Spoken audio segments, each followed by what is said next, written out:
오늘 우리에게 주실 하나님의 말씀은 마가복음 12장 1절에서 12절까지 말씀입니다. 제가 한 절, 여러분이 한 절 교독하겠습니다. 예수께서 비유로 그들에게 말씀하시되 한 사람이 포도원을 만들어 산울타리로 두르고 즙자는 틀을 만들고 망대를 지어서 농부들에게 새로 주고 타국에 갔더니 때가 이르매 농부들에게 포도원 소출을 하나를 받으려고 한 종을 보내니 그들이 종을 잡아 심히 때리고 거저 보내었거늘 다시 다른 종을 보내니 그 머리에 상처를 입고 명령하였거늘 또 다른 종을 보내니 그들이 그를 죽이고 또 그 외에 많은 종들도 더러는 때리고 더러는 죽인지라. 이제 한 사람이 남았으니 곧 그가 사랑하는 아들이라 최후로 이를 보내어 이르되 내 아들은 존재하리라 하였더니 그 농부들이 서로 말하되 이는 상속자니 자 죽이자 그러면 그 유산이 우리 것이 되리라 하고 포도원 앞에 던져버리느니라. 포도원 주인이 어떻게 하겠느냐 와서 그 농부들을 진멸하고 포도원을 다른 사람들에게 주리라. 내가 성경에 그 죽자애들이 버린 돌이 보통이 멀돌이 되었느니라. 이것은 주로 말미암아 된 것이요 우리 눈에 놀랍도다 함을 읽어보지 못하였느냐 하시니라. 이 비유를 자기들을 가리켜 말씀하신 줄 알고 잡고자 하되 무리를 두려워하여 예수를 두고 가니라. 아멘. 아멘. 할렐루야. 아멘. 네, 한 주간 잘 지내셨나요? 아멘. 네. 혹시 이런 경험 한 적 있으신가요? 아이에게, 그러니까 자녀에게 용돈을 줬습니다. 용돈을 주고 어느 날 그 자녀에게 과자가 먹고 싶으니까 좀 과자를 사달라고 얘기를 했어요. 근데 그 아이가 뭐라고 얘기합니까? 아빠, 이 돈은 내 거예요. 어떻게 이 돈 가지고 과자를 사달라고 하냐고. 예, 웃지도 않네요. 하도 당연한 듯이. 그 순간 제 마음이 많이 섭섭했어요. 사실 돈은 누가 준 거예요? 내가 줬는데. 이 자녀는 뭐라고 생각해요? 이 돈은 내 것이다 라고 생각하는 거예요. 근데 사실 우리의 삶도 이와 같아요. 어찌 보면 우리의 삶, 이 모든 것을 누가 주신 거예요? 하나님이 주셨어요. 하나님께서 우리에게 시간을 주셨습니다. 하나님께서 우리에게 건강도 주시고 재능도 주시고 은사도 주시고 심지어 뭐도요? 물질도 드렸어요. 이 모든 거 하나님이 주셨어요. 아멘. 근데 어느 순간 우리는 그게 마치 내 것인 양 마땅한 것처럼 이것은 내 거라고. 그래서 하나님께서 어느 날 얘야 이것 좀 해다오 얘기하면은 하나님 못하겠습니다. 이것은 제 것입니다. 이렇게 답할 때가 많지 않습니까? 오늘 본문에 나오는 포도원 농부의 비유, 이것이 바로 그 이야기예요. 예수님은 당신의 권위를 인정하지 않는 그러한 장로들과 대제사장들과 서기관들을 향해서 오늘 이 농부의 비유를 말씀해 주세요. 이 비유를 보면 비유의 원래 뜻이 뭐냐면 옆에 던지다는 뜻이에요. 옆에다가. 이 옆에다가 뭘 던지는 거예요. 그래서 어떻게 하는 거예요? 서로 비교한다는 뜻이 바로 비유예요. 비유의 원래 의미가 그렇습니다. 예수님께서는 어떤 진리를 설명할 때에 비유를 참 많이 말씀하셨어요. 그래서 눈에 보이는 정말 당연시되는 그러한 이야기를 통해서 눈에 보이지 않는 하나님 나라의 진리를 지금 예수님께서 말씀해 주신 거예요. 이 비유의 얘기는 참 간단해요. 그리고 우리도 알아들을 수 있는 말씀입니다. 어떤 사람이 포도원을 만들었어요. 그리고 포도원에 울타리를 치고 망대를 세우고 술틀을 파서 어떻게 해요? 새를 주고 농부에게 새를 주고 타국으로 떠났어요. 그래서 때가 지나자 소출의 얼마를 받으려고 종들을 보내는데 이 농부들이 어떻게 해요? 종들을 때려서 거저 보냅니다. 아, 그렇지요. 그리고 또 보내니까 어떻게 해요? 이제는 머리에 상처를 냅니다. 그리고 보내요. 또 보내니까 어떻게 해요? 죽여요. 그러니까 이 주인이 하나밖에 없는 사랑하는 아들, 그 아들을 보내면 그 농부들이 나를 이 아들만은 존대하려고 생각했는데 그 아들 어떻게 합니까? 죽여버립니다. 그래서 어떻게 해요? 포도원 밖에 내던져요. 죽여놓고. 이것을 한 이 주인이 어떻게 해요?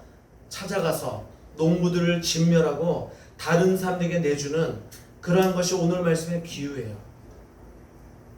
쉽죠? 머릿속에 와닿잖아요. 근데 이 포도원 농부의 비유를 그때 당시에 그 이스라엘 백성들이 들은데 당연히 이해했을 거예요. 왜냐? 자기 자신을 가리키는 얘기라는 것을 알았던 거죠. 그래서 마지막 절에 어떻게 합니까? 예수의 이 비유가 자기들을 가리켜 말씀하신 줄 알고 찾고자 하였다 얘기해요. 자기들을 가리켜 말씀하신 걸 알았어요. 근데 이 비유의 말씀 중에 너무나도 놀라운 진리가 숨어 있어요.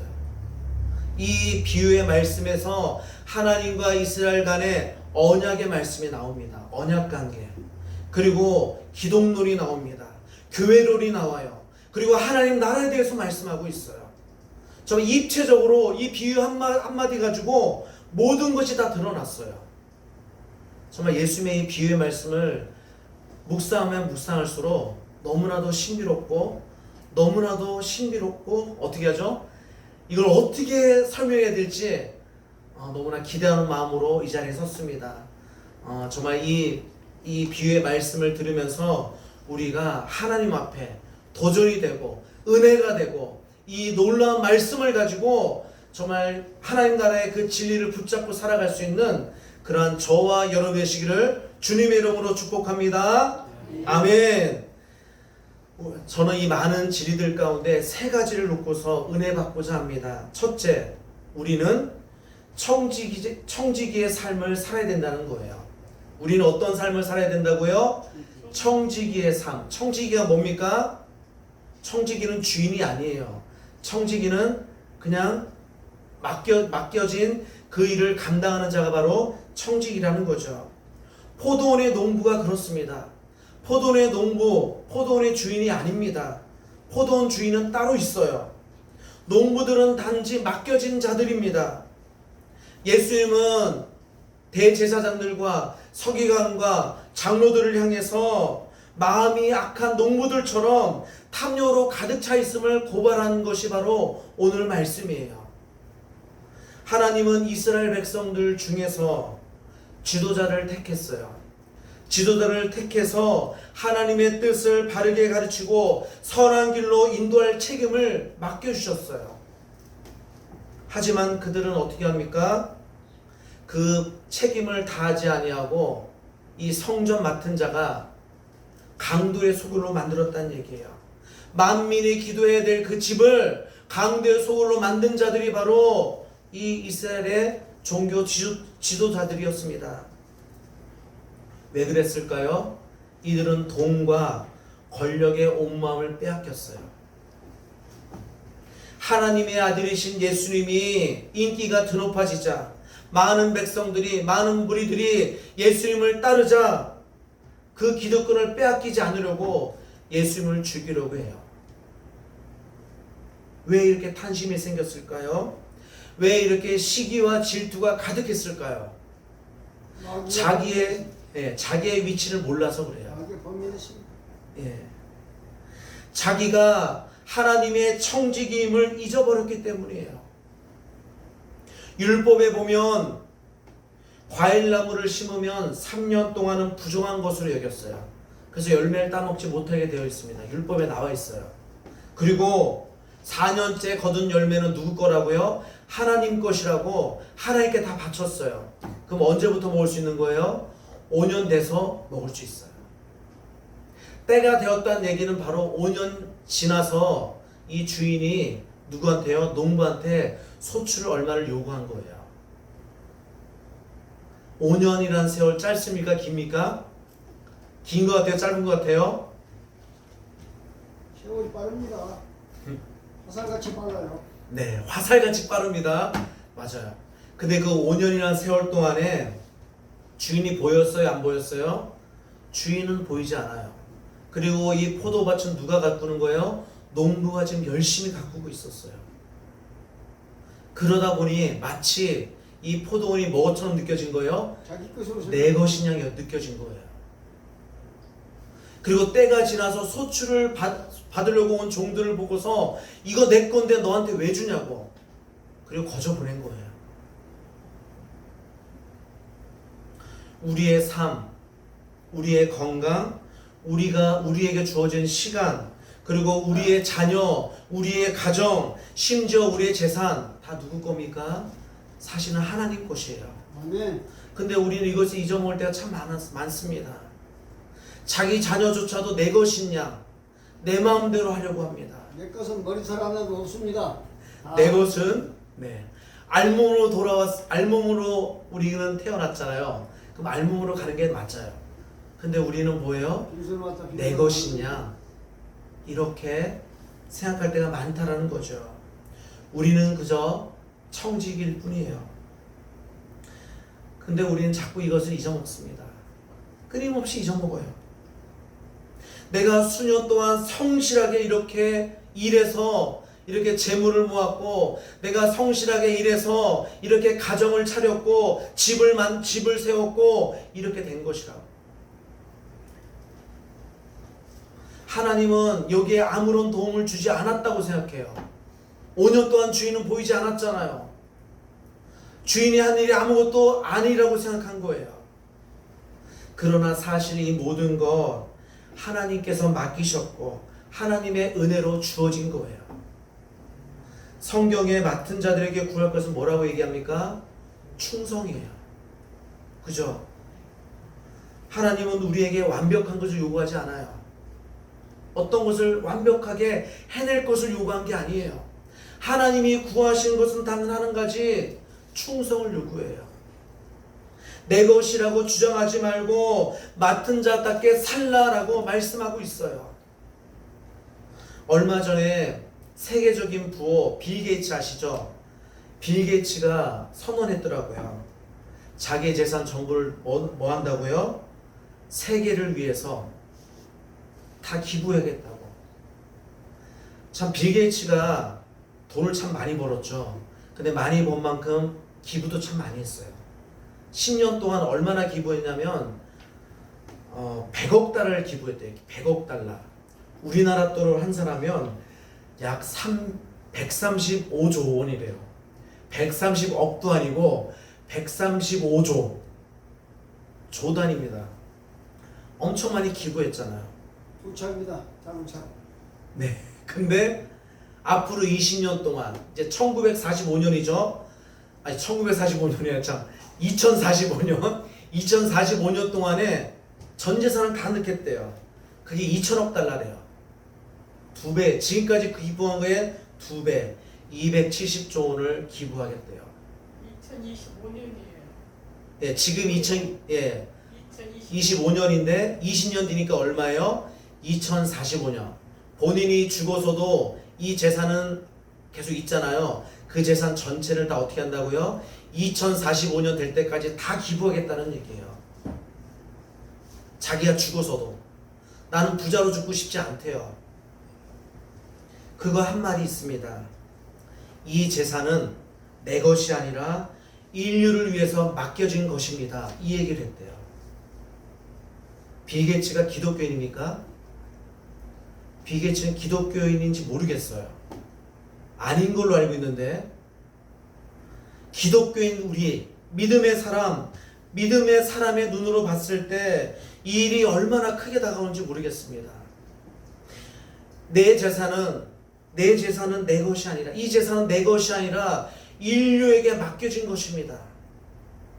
마찬가지로 우리의 삶도 내 것이 아니라 주님께서 맡기신 것입니다. 이것이 우리의 고백이 되었으면 좋겠습니다. 맡겨진 일에 충성을 다함으로 언젠가 우리가 주님 앞에 섰을 때에 잘했다 칭찬받는, 착하고 충성된 종이라고 상급을 받을 수 있는 그런 저와 여러분이시기를 주님의 이름으로 축복합니다. 아멘. 두 번째로 우리는 예수 그리스도의 중심의 삶을 살아야 됩니다. 누구 중심으로요? 예수 중심. 오직 예수. 포도원 주인에게 사랑하는 아들이 있었어요. 이 사랑하는 아들, 마가복음에서는 딱 두 군데 쓰여졌습니다. 세례 요한에게 세례를 받으신 예수님, 거기에 성령이 비둘같이 임하면서 하늘에서 소리가 나죠. 이는 내 사랑하는 아들이요 내 기뻐하는 자라. 그리고 변화산 사건에서도 이렇게 얘기합니다. 이는 내 사랑하는 아들이니 너는 저의 말을 들으라 말씀하세요. 사랑하는 아들, 하나밖에 없는 아들, 포도원 주인에게 아들 하나밖에 안 남았어요. 근데 최후로 이 아들을 보내요. 참 포도원 주인이 인내심도 많고 너무나 착한 것 같아요. 종들을 그렇게 보냈는데 다 죽였잖아요. 때렸잖아요. 모욕을 주고 멸시를 했는데 이쯤 하면 어떻게 돼요? 아니 이것이 감히 하면서 쳐들어왔을 것 같아요. 근데 이 포도원 주인이 참 인내심도 많고 자비하시고 사랑이 넘치는 것 같아요. 심지어 누구를 보내요? 내 아들을 보내요. 그러면서 생각하기를 어떻게 생각합니까? 내 아들만큼은 존대할 것이라고. 내 아들만큼은 받들 것이라고 생각했어요. 하지만 시기와 욕심이 가득 찬 농부들은 이 아들을 알아보았음에도 불구하고 어떻게 합니까? 이 아들을 죽여요. 주인은 지금까지는 신분이 낮은 종을 보냈으니까 그렇게 된 것이라고 생각했을지도 모르겠어요. 아, 이제 신분이 낮은 종을 보냈으니까 저 농부들이 정말 함부로 대했구나 생각할 수 있어요. 그래서 이제는 신분이 동등한 상속자 아들을 보냈어요. 신분이 동등하니까 그래도 존대할 걸 기대했어요. 근데 그렇지 않다라는 얘기죠. 상속인을 죽이면, 이 상속자를 죽이면 이 포도원은 내 것이 될 것이라는 허망한 꿈을 가졌어요. 이게 말이 됩니까? 사람이 욕심에 눈을 멀면 이렇게 잔인해지고 이렇게 무지해지고 이렇게 어리석게 된다는 거예요. 상속인이 죽어도 주인이 있다면, 주인이 죽지 않으면 언제든지 상속인을 바꿀 수 있잖아요. 그 생각을 못해요. 이 농부, 이 악한 농부들은 어디까지 간 거예요? 아들을 죽였다는 얘기는 뭐예요? 이 주인 오면 이 주인도 죽이겠다고 생각한 거예요. 주인이 오면. 이렇게 어리석습니다. 아담과 하와가 선악을 알게 하는 나무 열매를 왜 따먹었어요? 사단이 꽃이잖아요. 이것을 먹으면 하나님처럼 눈이 밝아지게 될 것이다.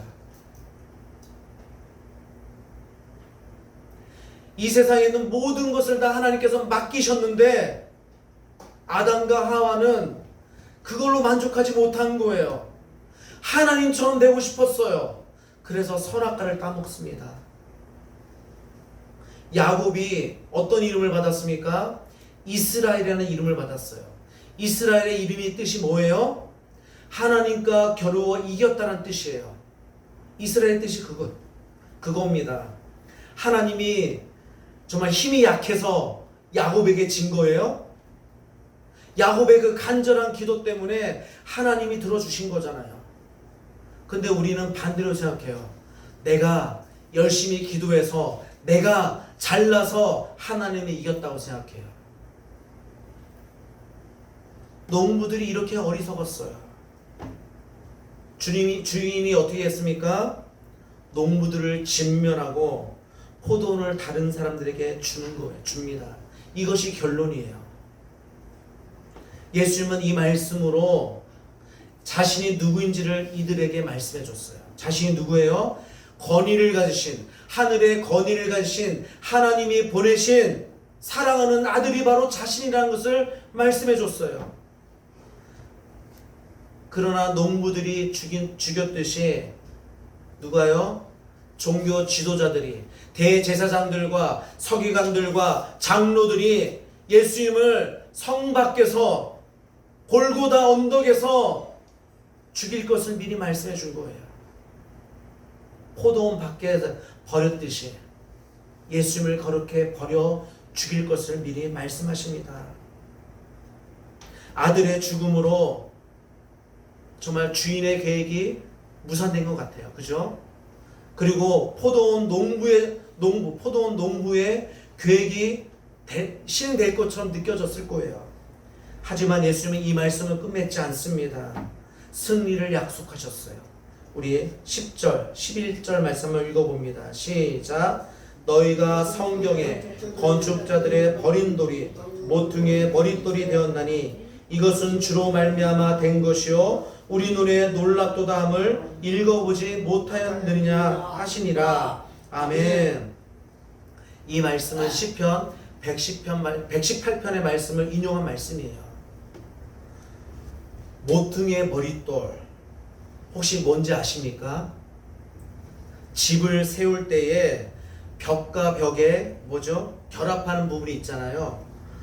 이 결합할 때 가장 기초가 되는 돌이 바로 모퉁이 돌이에요. 모퉁이 돌은 어떻게 보면 건물의 중력을 양쪽에서 받기 때문에 특별히 잘 다듬어야 됐어요. 그리고 재질이 좋은 곳으로 만들어져야 됐어요. 그것이 모퉁이 돌이에요. 건축자들이 정말 필요 없어 보였던 그 모퉁이 돌, 필요 없어 보였던 그 돌, 그걸 던졌는데, 그걸 버렸는데 그것이 모퉁이 돌이 되어서 하나님의 성전이 되었다라는 거, 이것이 바로 예수님의 말씀이에요. 이 모퉁이 돌이 누구란 얘기예요? 예수님 자신이라는 얘기예요. 말씀입니다. 예수님은 십자가의 죽으심과 부활을 통해서 교회의 머리가 되시고 교회의 기초가 되었다고 말씀하는 겁니다. 주님은 친히 교회의 모퉁이 돌이 되셨습니다. 그리고 그 안에서 모든 하나님의 자녀가 서로 연합하여서 연결이 되어서 하나님이 거할 거룩한 초소, 거룩한 성전, 그것을 완성하신다고 말씀하는 거예요. 그래서 에베소서 2장 20절에서 22절 말씀에 이렇게 말씀하십니다. 우리 한번 읽어보겠습니다. 함께 시작. 너희는 사도들과 선지자들의 터 위에 세우심을 입은 자라. 그리스도 예수께서 친히 모퉁이 돌이 되셨느니라. 그의 안에서 건물마다 서로 연결하여 주 안에서 성전이 되어가고 너희도 성령 안에서 하나님이 거하실 초소가 되기 위하여 그리스도 예수 안에서 함께 지어져 가느니라. 아멘. 우리는 함께 지어져 가요. 근데 누구 안에서만요? 예수 그리스도 안에서만. 아멘. 다른 곳으로는 지을 수 없는 겁니다. 하나님이 친히 사람이 되셨어요. 그리고 친히 자기 몸으로 직접 고난을 받으시고 죽임까지 당하셨어요. 이것은 우리의 상식으로는, 우리의 생각으로는, 우리의 이성으로는 상상할 수 없는 일이에요. 하지만 누구도 예수님의 죽으심과 그 부활을 믿지 않으면 하나님의 자녀가 될 수 없어요. 구원을 얻을 만한 어떠한 이름도 하나님이 주신 일이 없습니다. 예수님의 그 이름 앞에 우리가 무릎을 꿇고 예수님의 그 이름을 믿는 자가 하나님의 자녀가 되고 성전이 될 수 있다는 얘기예요. 자녀가 되는 권세를 주셨습니다. 아멘. 예수님을 버리면 우리의 인생은 무너지는 거예요. 모퉁이 돌이 빠지면 어떻게 됐습니까? 건물이 무너지는 겁니다. 끝이 된 거죠. 마찬가지입니다. 우리의 인생 가운데 예수님을 버리면 우리의 인생은 완전히 무너지는 거예요. 하지만 그 중심에 예수님을 모시면 우리의 인생은 든든히 선다라는 사실이에요. 우리 교회의 중심에 예수님을 모신다면 무너지지 않고 든든히 세워짐을 믿으시기 바랍니다. 아멘. 우리 자동차를 생각해 보십시오. 자동차. 우리 교회에 자동차가 하나 있는데요. 이 자동차가 참 오래됐어요. 그래서 카센터에 가서 물어봤더니 인간의 나이로 따지면 한 80세 된 자동차래요. 80세에서 90세 된 자동차. 그래서 이제 여기서 고치고 저기서 고칠 때가 됐다는 얘기예요. 이것이 고장나면 저것이 고장나고 저것이 고장나면 이것이 고장나고 이제 계속 그런다는 얘기예요. 근데 자동차에서 가장 중요한 것이 뭐예요? 엔진이에요. 엔진이잖아요. 엔진. 정말 시트를 멋있게 고치고 자동차 바퀴를 멋있는 자동차 바퀴로 바꾸고 정말 그 겉모양을 완전히 금으로 두른다 할지라도 소용없습니다. 엔진이 고장나면 어떻게 돼요? 소용없어요. 폐차해야 되잖아요. 고물개불. 고물이 되는 고물이에요. 아무리 잘났어도 아무리 번쩍번쩍해도 고물이잖아요. 우리의 인생도 마찬가지예요. 우리 인생의 엔진, 우리 인생의 주님, 우리 인생의 중심은 바로 예수 그리스도이십니다. 이것을 믿으시기 바랍니다. 아멘. 이것을 붙잡았으면 좋겠습니다. 근데 우리는 종종 이 우리의 중심 되신 예수님을 우리의 삶의 중심에 두지 않고 변두리에 갖다 놔요. 그리고 나의 삶의 중심에 예수님이 아닌 다른 것으로 채우려고 해요. 자동차 시스를 세우고 그리고 겉모양을 화려하게 금으로 두르고 자동차 바퀴를 아주 멋있는 것으로 바꾸고 그러려고 해요. 아무 소용 없습니다.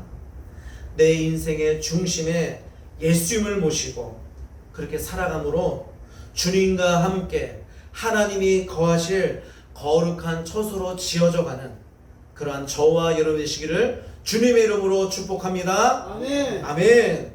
자, 마지막 세 번째, 우리는 열매 맺는 삶을 살아야 됩니다. 우리는 어떤 삶을 살아야 된다고요? 열매 맺는 삶을 살아야 돼요. 주인이 농부에게 기대한 것은 한 가지밖에 없습니다. 소출, 열매예요. 다른 거 없어요.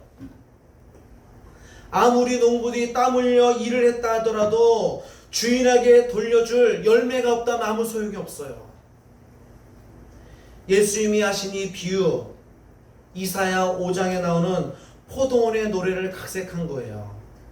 포도원의 노래.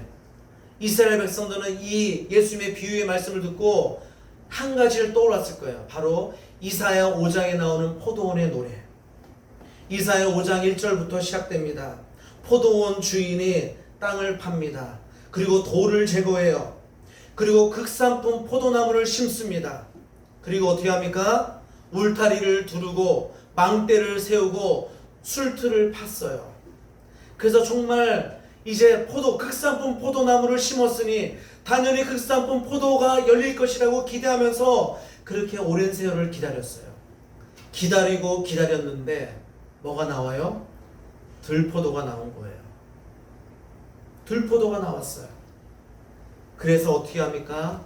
울타리를 걷어치우고 담을 헐어버리고 심판으로 마무리 짓는 것이 바로 이사야 5장에 나오는 포도나무의 노래입니다. 오늘 말씀에서 포도원 농부는 주인이 기대했던 열매를 맺을 수가 없었던 거예요. 어떻게 보면 동일한 본문을 마태복음 21장에도 말씀하고 있어요. 근데 어떻게 결론 내렸는지 마태복음 21장 45절 말씀 함께 읽어보겠습니다. 시작. 그러므로 내가 너희에게 이르노니 하나님의 나라를 너희는 빼앗기고 그 나라의 열매 맺는 백성이 받으리라. 아멘. 아멘. 하나님 나라의 열매를 맺지 않는 너희들은 빼앗기고 대신에 하나님 나라의 열매를 맺는 백성이 받으리라고 말씀해요. 똑같은 본문의 말씀인데 이렇게 말씀하는 거예요. 사실 포도원의 농부는 왜 그랬을까요? 욕심 때문이기도 하겠지만 주인이 기대했던 극상품 포도 열매를 맺지 못했던 거예요. 줄 것이 없었던 거예요. 열매를 맺는 백성은 바로 예수 그리스도를 믿고 따르는 자들이에요. 아멘. 요한복음 15장 5절 말씀을 한번 읽어보겠습니다. 시작. 나는 포도나무요 너희는 가지라.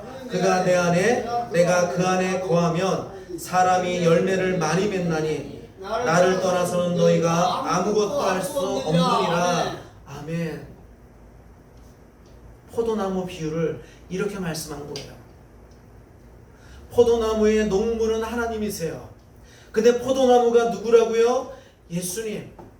그럼 우리는 뭐예요? 가지요. 가지입니다. 예. 이 가지는 어디에 붙어 있어야 열매를 맺는다고요? 예수 그리스도. 그 포도나무에 붙어 있어야 열매를 맺는 거예요. 그런데 이 이스라엘의 종교 지도자들은 예수님을 믿지 않았어요. 율법을 잘 지키면, 예배를 잘 드리면, 제사를 잘 지내면 열매 맺을 걸 생각했어요. 예수님이신 포도나무에 붙어 있지 않으면 스스로 열매를 맺지 못합니다. 예수님께 붙어 있는 자만이 열매를 맺어요.